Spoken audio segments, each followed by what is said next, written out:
بتقولي يا سماح بنتي عندها 7 سنين وصحابها بيعايروها في المدرسة ان هي شعرها اقرط وعايزة اعمل لها حنة فرد. منصحكيش خالص تعملي لطفلة صغيرة حنة فرد.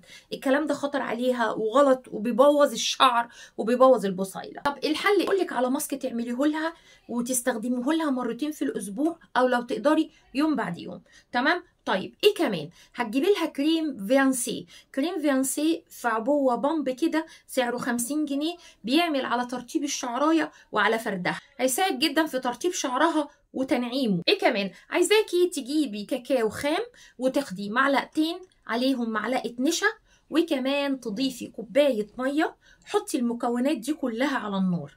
عملتي كده خلاص، هتستني شويه لما القوام تقل معانا، هتستني لما يبرد خالص. هتحطي لي علبه زبادي، زيت سمسم. اضربي المكونات دي كويس قوي وادمجي الزبادي في الخلطه اللي احنا عملناها. لما تدمجي المكونات دي كويس، افردي لي على شعر البنوته من فوق لحد تحت، سيبيه تلت ساعه، اغسلي وبعدين استخدمي كريم فانسي.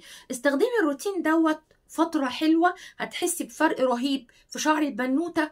وحتى الهيشان اللي انت بتتكلمي عليه اللي هو بيبقى في مقدمة الراس مش هتلاقيه خالص.